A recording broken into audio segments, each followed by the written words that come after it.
Daddy. Come. Yes, good girl. Sit. I know it's wet. Sit.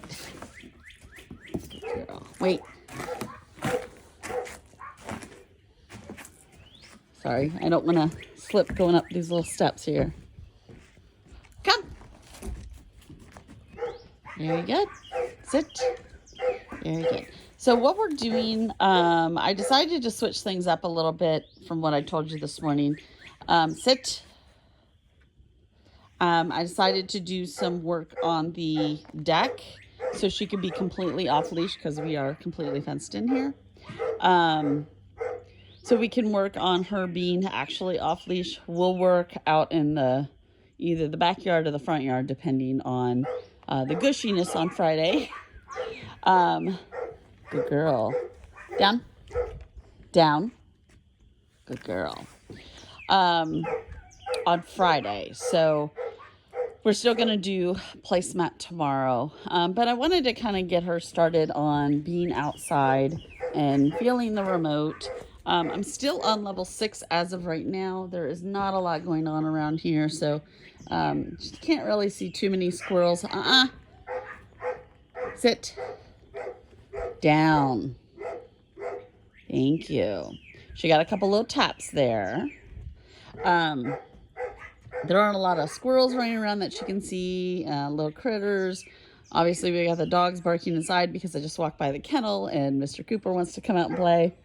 He didn't understand when he isn't allowed out here. Sit. Down. Good girl. Good girl. And honestly, she's doing really well at coming when I call her, even if it's just a let's go.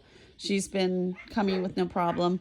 Her biggest problem is holding commands when she thinks I'm not paying attention. That's when she's popping up or she's like, I'm done. I don't want to do this anymore. So I've been putting her in downs more often than sits just to make it a little more comfortable for her so she doesn't have to sit for very long because sitting can be a little uncomfortable for dogs, the bigger dogs, unless they're sitting on their hip. And she doesn't always sit on her hip, so makes me kind of think maybe she's a little uncomfortable and that's why she'd rather lay down. Although she doesn't always want to lay down. Okay, good girl. Very good. So that's kind of where she's at today. She's going to be completely off leash by the time she goes home. She may test you a little bit, but all you have to do is turn that remote up a little bit and I think she'll respond immediately to you because she doesn't particularly like it and she knows that if she comes closer it turns off completely. So but like I said, I'm working on 6 right now, and then maybe I can probably give you a general. You could probably go up to like 20 when you have a bigger distraction. That doesn't mean you can't go above that. I don't know if I'm going to have a higher number for you that I have worked her on because she's very sensitive to it and she's very aware she's in training right now. So I think you'll have a better idea when you get her out on your property and kind of let her have some freedom. And we'll give you a couple exercises that you can do with her to kind of get her in her own environment, learning her boundaries, how far she's allowed to go. Is she allowed to be out of sight or not?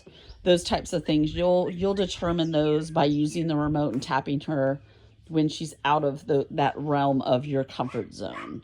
But hey, come over here, baby. She's like, I'm ready to go in. Come. Oh, there's a little slowpoke. Come. Come. There we go. So she was a little veered off. She was sniffing. So I tapped her and she came right to me and sat down. Good girl. Down. Very good. Very good. See, you're figuring it out. Very good. What a good little girl.